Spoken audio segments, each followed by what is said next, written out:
రావటం ఒక అదృష్టంగా భావిస్తాను. ధన్యవాదాలు. ఈరోజు జగన్మోహన్ రెడ్డి గారు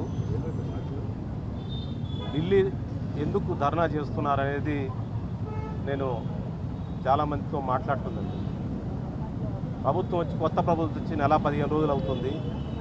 నెల 15 రోజులు ప్రభుత్వం రాష్ట్ర ప్రతిపాదన పెట్టాలి, ప్రభుత్వాన్ని రద్దు చేయాలని చెప్పి ఢిల్లీ వెళ్ళడంలో ముఖ్య ఉద్దేశం నాకు వచ్చిన ఎనాలిసిస్ ఏంటంటే, ఢిల్లీలో మోడీ గారికి ప్రేమలేఖ అందించడానికి వెళ్ళారు.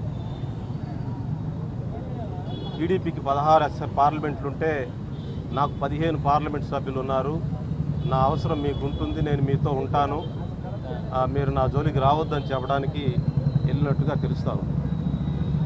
బహుశా వాళ్ళకి తన యొక్క ఉనికిని తెలియజేయడం కోసం, తాను ఇంకా ప్రజెన్స్లో ఉన్నాను, తనకి ఇంకా కొంత శక్తి ఉందని చెప్పడానికి వాళ్ళు రేపు ఏదన్నా కొన్ని వ్యవహారాలు వాళ్ళ దగ్గర ఉన్నాయి కదా, ఆ వ్యవహారాల్లో వాళ్ళు ఏమన్నా తొందరపడతారేమో, తొందరపడద్దు, నేను మీతోనే ఉంటానని చెప్పి సంకేతం ఇవ్వడానికి మోడీ గారికి ప్రేమలేఖ అందించడానికి వెళ్ళాడు.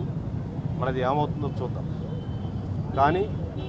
కానీ రాష్ట్ర సమస్యల మీద ఆయన ప్రత్యేక హోదా మీద కానీ, పోలవరం మీద కానీ, నిన్న బడ్జెట్ కేటాయింపుల మీద కానీ ప్రస్తావించకుండా కేవలం రాష్ట్ర ప్రభుత్వాన్ని నెల 15 రోజులు పసిపాపని రద్దు చేయాలి, గొంతు నిలమాలని చెప్పి కేంద్రాన్ని డిమాండ్ చేయటం ఇంకా పచ్చి ఆరలేదు. డెలివరీ అయ్యి నెల 15 రోజులైంది. వెంటనే రద్దు చేయి, వెంటనే చంపే ఆ ప్రభుత్వాన్ని అని చెప్పి పసిబిడ్డను చంపేయమని డిమాండ్ చేయటం ఆయనలో ఉన్నటువంటి మానసిక పరిస్థితికి అది నిదర్శనం అని చెప్పి తెలియజేస్తూ, ఇప్పుడు ఎలా ఉందంటే ఢిల్లీ యాత్ర ఎలా ఉందంటే